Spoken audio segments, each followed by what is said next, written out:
بسم اللہ الرحمن الرحیم۔ پارہ نمبر 21 کا خلاصہ پیش خدمت ہے۔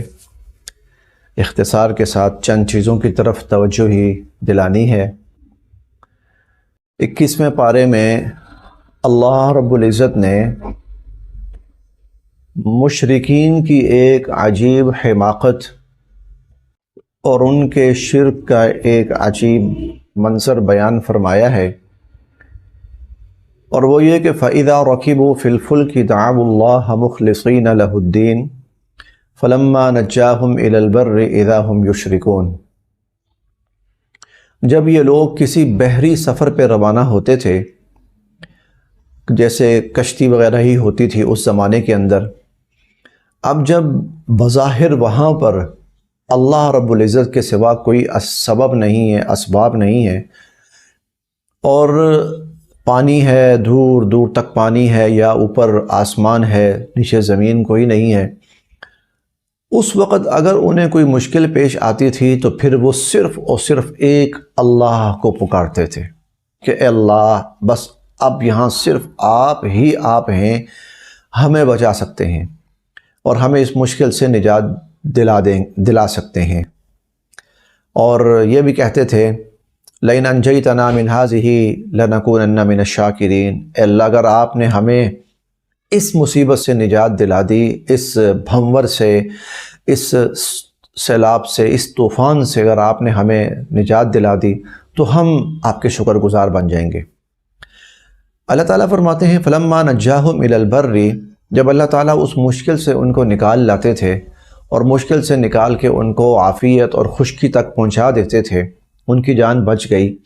فَلَمَّا نَجَّاهُمْ إِلَى الْبَرِّ إِذَا هُمْ يُشْرِكُونَ، دوبارہ اپنی اسی روش پر لوٹ آتے تھے۔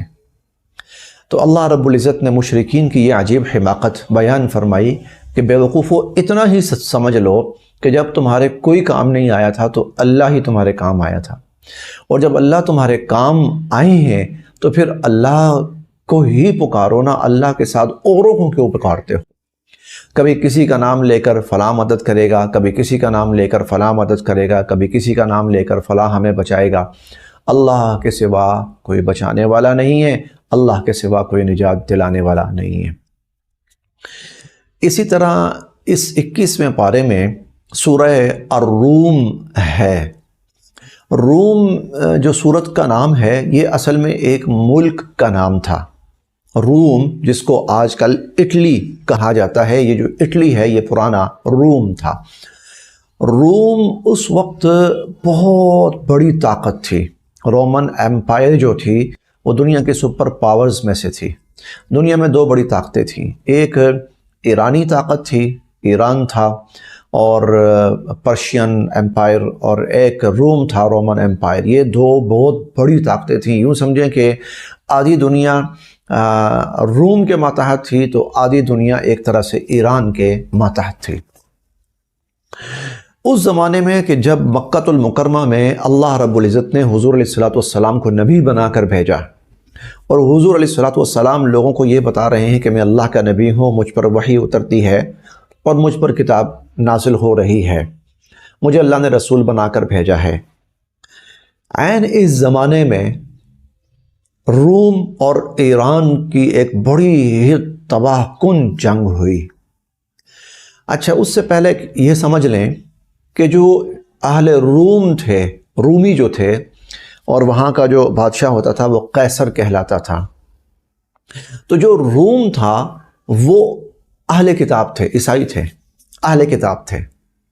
اب روم اہل کتاب ہیں، عیسائی ہیں، مسلمان بھی اللہ پر ایمان رکھنے والے، اہل قرآن، اہل اسلام، لہٰذا مسلمانوں کی جو ہمدردی تھی وہ روم کے ساتھ تھی۔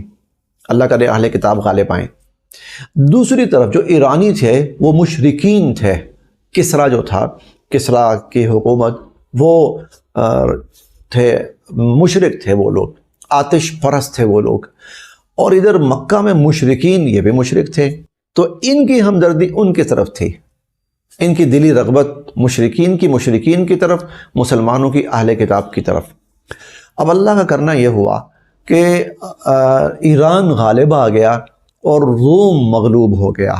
یعنی مسلمانوں کی جو ہمدردی تھی روم کے ساتھ، تو روم کو شکست ہو گئی، اور روم کی شکست سے مشرکین کے حوصلے بلند ہو گئے۔ وہ کہنے لگے جس طرح ہمارے جو ساتھی ہیں انہوں نے وہاں پر وہ اہل کتاب کو تباہ کر دیا اور ان کو شکست فاش سے دوچار کر دیا، اسی طرح یہاں پر ہم بھی تمہیں شکست فاش سے دوچار کر کے تمہارا نام و نشان مٹا دیں گے۔ یہ منظر تھا، اس پر قرآن اترا۔ الف لام میم غلبت الروم فی ادنی الارض، یہ قریب کی سرزمین میں روم مغلوب ہو گیا، شکست کھا گیا۔ اگلا جملہ چونکا دینے والا تھا، وہ عقل کو نا ایک دفعہ جھنجھوڑ دینے والا تھا۔ اللہ تعالیٰ فرماتے ہیں وَهُمْ مِنْ بَعْدِ غَلَبِهِمْ سَيَغْلِبُونَ فِي بِضْعِ سِنِينَ، بس چند سال میں یہ روم دوبارہ غالب آئے گا۔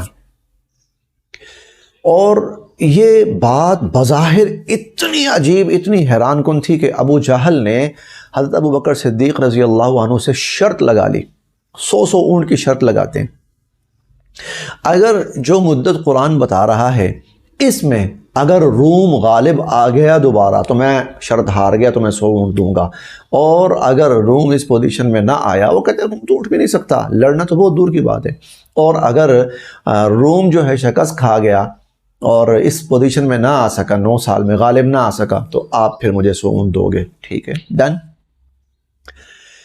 9 سال گزرے، ایک دفعہ پھر روم نے بڑی تیزی کے ساتھ اپنے آپ کو امپروو کیا، کھڑا ہوا دوبارہ بہت جلدی، اور کھڑے ہو کر حملہ کیا، ایران کے اوپر حملہ کیا، اور ایسی ایک اور تباہ کن جنگ ہوئی اور ایران شکست کھا گیا۔ اچھا، بڑی حیران کن بات یہ تھی، ادھر ایران شکست کھا رہا ہے، عین ان دنوں کے اندر ادھر غزوہ بدر ہو رہا ہے، اور غزوہ بدر کے اندر اللہ تعالیٰ نے مسلمانوں کو فتح عطا فرمائی۔ وہاں اہل کتاب جن کی ہمدردی مسلمانوں کے ساتھ تھی یا مسلمانوں کی ہمدردی ان کے ساتھ تھی، اور یہاں مسلمان غالب آ گئے۔ تو اللہ تعالیٰ نے 9 سال پہلے ہی یہ بات کہہ دی تھی، الف لام میم غلبت الروم فی ادنی الارض وهم من بعد غلبهم سیغلبون فی بضع سنین للہ الامر من قبل ومن بعد، پہلے بھی فیصلہ اللہ کا، بعد میں بھی فیصلہ اللہ کا۔ وَيَوْمَئِذٍ يَفْرَحُ الْمُؤْمِنُونَ بِنَصْرِ اللَّهِ، اور اس دن ایمان والے اللہ کی مدد سے ویسے ہی بڑے خوش ہوں گے، اور وہ اللہ کی مدد کیا تھی؟ غزوہ بدر میں مسلمانوں کو فتح ہوئی۔ قرآن کے جو وعدے ہوتے ہیں وہ 100% سچے ہوتے ہیں، اور قرآن کے جو دلائل ہوتے ہیں وہ 100% سچے، اور دنیا ایسے اپنی آنکھوں سے ان کو دیکھتی ہے اور اپنی انگلیاں اپنے دانتوں سے چباتی ہے اور کاٹتی ہے۔ جی، قرآن کے دعوے، قرآن کے چیلنج، قرآن کی پیشن گوئیاں ایسے بالکل سچ اور برحق۔ اللہ رب العزت نے اس 21ویں پارے میں اپنی قدرت کے بہت سے دلائل نازل فرمائے، بیان فرمائے کہ انسان اللہ کی قدرت پہ غور کرے، تاکہ اس کے اندر اللہ رب العزت کی ذات کے حوالے سے عظمت، احترام اور اللہ کی قوت اور ہیبت اس کے دل میں بیٹھے، اور وہ اللہ کی اطاعت کے اوپر متوجہ ہو۔ میں اختصار کے ساتھ 9 دلائل اکٹھے ایک جگہ بیان کیے۔ خلقکم من انفسکم ازواجا، سب سے پہلی اللہ رب العزت نے انسان سے انسان پیدا کیے، صرف اللہ کی قدرت، اللہ کے سوا کوئی نہیں کر سکتا۔ خلق السماوات والارض، اللہ تعالیٰ نے آسمانوں و زمینوں کو پیدا فرمایا۔ کبھی غور کیجئے گا اس کے اوپر، آسمان تو پتہ نہیں کہاں ہے، ہم نے اس کو دیکھا نہیں ہے، ہم نے اس کو ٹٹولا نہیں، ہم اس پہ رہے نہیں ہیں، لیکن جس زمین پر ہم ہیں، اللہ کی قدرت کی اتنی بڑی نشانی ہے، کیا کیا عجائبات نہیں آئے، کیا کیا انقلابات نہیں آئے، کیا کیا انسان نے زمین کے اوپر بوجھ نہیں ڈالے، کیا کیا جنگیں نہیں لڑیں، زمین اپنی جگہ جوں کی توں کھڑی ہے، ٹس سے مس نہیں ہوئی، اور یہ کروڑہا سال سے ہے ایسے ہی ہے۔ قومیں آئیں گئیں، آفتیں آئیں، سیلاب آئے، طوفان آئے، زلزلے آئے، جنگیں ہوئیں، کیا کچھ نہیں ہوا، اپنی جگہ کھڑی ہے اللہ کی قدرت۔ انسان مر رہا ہے، اس میں جا رہا ہے، مر رہا ہے، جا رہا ہے، مر رہا ہے، جا رہا ہے، ادھر سے اللہ کی رحمت کے خزانے ہیں، نکل رہے ہیں، نکل رہے ہیں، نکل رہے ہیں، کھائی جا رہا ہے انسان، کھائی جا رہا ہے اللہ کی قدرت۔ واختلاف السنتکم، تیسری اللہ تعالیٰ کی قدرت کی دلیل، اللہ پاک نے لوگوں کو مختلف زبانیں عطا فرمائی۔ وَأَلْوَانِكُمْ، چوتھی اللہ تعالیٰ نے انسانوں کو مختلف رنگوں والا بنایا ہے، کوئی سیاہ فام، کوئی سفید فام، کوئی سانولے، کوئی کچھ، کوئی کس طرح۔ منامکم باللیل والنہار، منامکم باللیل، رات جب آتی ہے انسان سوتا ہے اور سو کے اٹھتا ہے پرسکون ہو جاتا ہے، تھکا ہارا تھا، یک دم سب ختم، فریش تازہ دم، اللہ کی قدرت۔ وابتغاؤکم من فضلک، اور انسان دن کو اٹھتا ہے اور جا کر اللہ تعالیٰ کی زمین پہ پھیلتا ہے، اپنی قدرت تلاش کرتا ہے، اللہ کا رزق تلاش کرتا ہے، اور ہر جگہ اللہ نے اس کے لیے رزق رکھا ہوا ہے، اللہ کی قدرت کی نشانی ہے۔ وَهُوَ الَّذِي يُرِيكُمُ الْبَرْقَ، اللہ تعالیٰ جب بادل بھیجتے ہیں تو بادل گرجتے ہیں، بجلیاں چمکتی ہیں، اللہ کی قدرت کی نشانی ہے۔ وَهُوَ الَّذِي يَنزِلُ مِنَ السَّمَاءِ، اللہ پاک آسمان سے پانی اتارتے ہیں، بارش کا برسنا اللہ کی کتنی بڑی قدرت ہے، عجیب قدرت ہے۔ پانی، بارش اترتی ہے زمین کے اوپر، اچھا زمین ہی سے بخارات اڑتے ہیں، اوپر جاتے ہیں، بارش بنتی ہے، اور اللہ تعالیٰ اسی پانی کو دوبارہ زمین کے اوپر اتارتے ہیں، اور ایسے اتارتے ہیں چھوٹے چھوٹے پانی کے قطرے، چھوٹے چھوٹے فاصلے پر۔ اگر یہ پانی اس طرح گرے جیسے ہم پورا ایک ڈرم پھینکتے ہیں یا ہم پوری ایک بالٹی پھینکتے ہیں، اس طرح گرے پانی تو شاید بستیوں کی بستیاں وہ زمین میں دھنس جائیں۔ چھوٹا چھوٹا پانی اترتا ہے، تھوڑا تھوڑا پانی اترتا ہے، ضرورت بھی پوری ہو رہی ہے، اور اتنی وافر مقدار میں کہ انسانوں کے لیے کافی، جانوروں کے لیے کافی، زمین کے لیے کافی، فضاؤں کے لیے کافی، ہر چیز کے لیے کافی، اللہ کی قدرت کی نشانی ہے۔ اور نویں اللہ تعالیٰ کی قدرت کی نشانی، تقوم السماء والارض بامرہ، آسمان اور زمین اللہ کے حکم سے قائم ہے، اللہ کے حکم سے، زمین و آسمان۔ زمین کے بارے میں ابھی آپ کے سامنے بات ہوئی، آسمان دیکھیں کب سے کھڑا ہوا ہے، کیا کچھ نہیں ہو رہا، کیا آفات، آزمائشیں، امتحانات، حادثات، سیلاب، آسمان کھڑا ہوا ہے۔ کس نے کھڑا کیا ہے؟ کس نے روک رکھا ہے آسمان کو؟ اللہ رب العزت نے۔ زمین کو قائم کس نے رکھا ہوا ہے؟ اللہ تعالیٰ نے۔ یہ سب اللہ تعالیٰ کی قدرت کی نشانیاں ہیں۔ اس پارے کے مضامین میں سے ایک مضمون یہ ہے، اللہ رب العزت نے سود کے اندر اور زکوٰۃ کے اندر ایک تقابل پیش کیا ہے۔ یہ تقابل ظاہری صورت کے بالکل برعکس ہے۔ ایک انسان یہ سوچتا ہے، سمجھتا ہے کہ میں جب سود لیتا ہوں تو میرے مال میں اضافہ ہو جاتا ہے۔ اگر سال کے بعد 1000 روپے کے اوپر فرض کیا 50 روپے ہی ملے نا، فرض کیا 50 روپے ہی ملیں، 50 روپے کا اضافہ ہوا۔ لاکھ کے اوپر اگر 2-4 ہزار ملتے ہیں، 2-3 ہزار 4 ہزار کا اضافہ ہوا۔ یہ ظاہری شکل ہے۔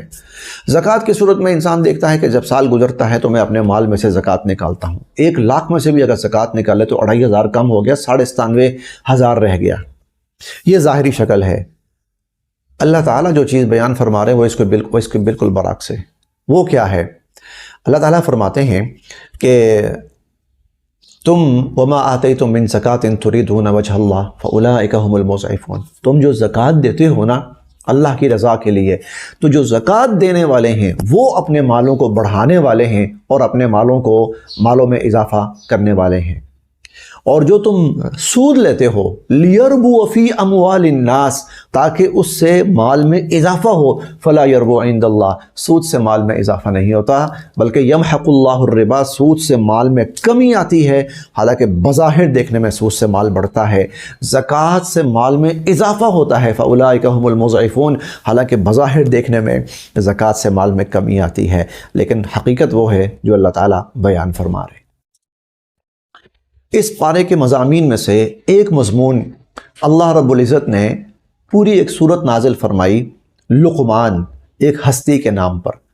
یہ کون تھے؟ اللہ کے نیک بندے، بڑے برگزیدہ بندے، پچھلی اقوام میں سے کسی قوم میں، غالباً حضرت یا ایوب علیہ السلام کے زمانے کا یہ تذکرہ ہے۔ حضرت لقمان اس زمانے میں ایک بڑے ہی نیک انسان تھے، شریف النفس انسان تھے۔ حضرت لقمان علیہ السلام، اللہ رب العزت نے اس پارے کے اندر ان کا تذکرہ فرمایا ان کی نیکی کی بنا پر، ان کے تقوی کی بنا پر، ان کی عبادات کی بنا پر، ان کی للہیت کی بنا پر، حالانکہ وہ حضرت لقمان ایک بظاہر بڑے ہی غریب سے انسان تھے، جھونپڑی میں رہتے تھے اور حبشی النسل تھے، جھونپڑی میں رہتے تھے، حبشی النسل تھے اور غریب تھے، لیکن نیک تھے، متقی تھے، پرہیزگار تھے۔ ان کی نیکی، تقوی اور پرہیزگاری کو اللہ نے اتنا پسند فرمایا کہ ان کے نام پر اللہ رب العزت نے پوری سورت نازل فرمائی۔ اللہ رب العزت نے یہاں پر اس سورہ لقمان کے اندر جہاں حضرت لقمان علیہ السلام کا ذکر فرمایا، وہیں پر ان کی کچھ ایسی نصیحتیں بیان فرمائیں جو انہوں نے اپنے بیٹے کو کی۔ یہ تقریباً 10 نصیحتیں ہیں جو انہوں نے اپنے بیٹے کو کی، اللہ کو اتنی پسند آئیں کہ قرآن کریم کا حصہ بنا دیا، گویا ہمیں سبق اور پیغام دے دیا کہ اپنی اولادوں کو خیر اور بھلائی کی نصیحت اور تلقین کرتے رہو۔ اختصار کے ساتھ وہ نصیحتیں سماعت فرمائیں جو حضرت لقمان علیہ السلام نے اپنے بیٹے کو کی۔ پہلی نصیحت یہ کی، یا بنی لا تشرک باللہ، اے بیٹا اللہ کے ساتھ کسی کو شریک نہ ٹھہرانا، ان الشرک لظلم عظیم، کیونکہ شرک بہت بڑا ظلم ہے۔ یعنی ظلم کا مطلب جس کا حق ہے اس کو نہ دیا جائے اور حقدار کا حق لے کر غیر کو دیا جائے۔ شرک سے بڑا ظلم کیا ہوگا؟ عبادت اللہ کا حکم ہے، اللہ کا حق ہے، اللہ سے لے کے بندوں کو دیا جائے، اس لیے شرک سب سے بڑا ظلم ہے۔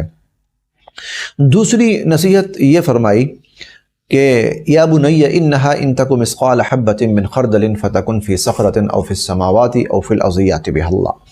اللہ کے علم کا خیال رکھنا، کیونکہ اللہ کا علم یہ ہے کہ اگر ذرہ کے برابر بھی کوئی چیز، کسی رائی کے دانے کے برابر بھی کوئی چیز کسی چٹان میں ہوئی، آسمان میں ہوئی، زمین میں ہوئی، اللہ تعالیٰ اس کو بھی جانتے ہیں اور اس کو بھی اللہ ظاہر فرمائیں گے۔ 2 نصیحتیں۔ تیسری، یا بنی اقم الصلاۃ، بیٹے نماز قائم کرو۔ چوتھی نصیحت، وامر بالمعروف، اے بیٹا امر بالمعروف کرنا، لوگوں کو نیکی کی تلقین، بھلائی کی تلقین، خیر کی تلقین۔ ونہا عن المنکر، 5ویں نصیحت، بیٹا جہاں برائی دیکھو نا تو منہ پھیر کے نہیں نکلنا، آنکھیں نیچے نہیں کرنی، بلکہ اس برائی کو اپنی بساط کی حد تک روکنے کی کوشش کر۔ نمبر 6، واصبر علی ما اصابک، دنیا میں تکلیفیں، پریشانیاں، مصیبتیں آئیں گی، صبر کرنا۔ ولا تصعر خدک للناس، یہ 7ویں نصیحت ہے، ولا تصعر خدک للناس، بیٹا لوگوں سے جب ملو نا تو منہ پھلاؤ کے نہ ملو لوگوں سے کہ لوگوں کے اندر تم متکبر مشہور ہو جاؤ، نہیں، منہ پھلا کے نہیں، بلکہ خوش اسلوبی کے ساتھ ملو۔ اور ولا تمشی فی الارض مرحا، زمین میں کبھی اکڑ کے نہیں چلنا، کہ اللہ کو زمین میں اکڑ کر چلنے والے بالکل پسند نہیں ہیں۔ 9ویں نصیحت، واقصد فی مشیک، کہ جب چلو نا تو اپنی چال کے اندر میانہ روی رکھو، نہ تو بالکل ہی مسکین اور مجبور بن کر، اور نہ ہی اکڑ کر اور بلا وجہ متکبر بن کر، بلکہ اپنی چال کے اندر میانہ روی رکھو۔ وَغْضُضْ مِن صَوْتِكَ، بڑا عجیب جملہ ہے، بیٹا اپنی آواز، گفتگو کرتے ہوئے اپنی آواز آہستہ رکھنا، چیخ چیخ کرنا بولنا۔ کیوں؟ ان انکر الاصوات لصوت الحمیر، کیونکہ اللہ تعالیٰ کے ہاں آوازوں میں سے سب سے جو بری آواز ہے وہ گدھے کی آواز ہے، جو گلا پھاڑ پھاڑ کر آوازیں نکالتا ہے۔ اللہ کو ایسی آواز بالکل پسند نہیں ہے، بلکہ سب سے زیادہ ناپسند ہے۔ یہ حضرت لقمان کی نصیحتیں تھیں جو اللہ تعالیٰ نے قرآن کریم کے اندر ذکر فرمائی میری اور آپ کی نصیحت کے لیے۔ آگے سورت شروع ہوتی ہے سورۃ الاحزاب۔ سورۃ الاحزاب کے اندر اللہ تعالیٰ نے غزوہ احزاب کو بیان فرمایا۔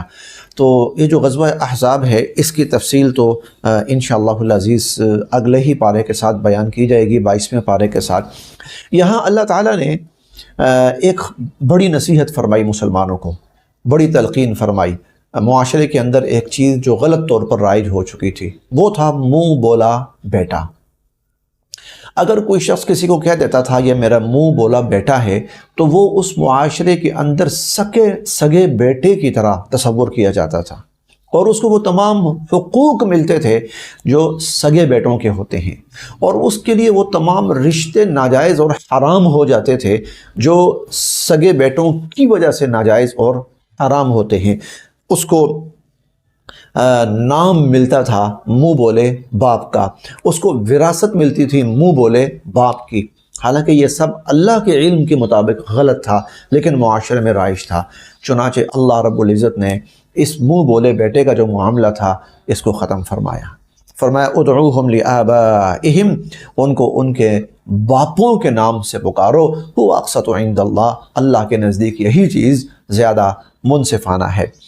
اور یہ بھی اللہ تعالیٰ نے فرمایا کہ وما جعل ادعیاءکم ابناءکم، اللہ نے تمہارے منہ بولے بیٹوں کو تمہارا حقیقی بیٹا نہیں بنایا، ذالکم قولکم بافواہکم، یہ صرف تمہارے اپنے منہ کی باتیں ہیں، واللہ یقول الحق، اللہ تعالیٰ تو سچ بات کہتے ہیں، حق بات کہتے ہیں۔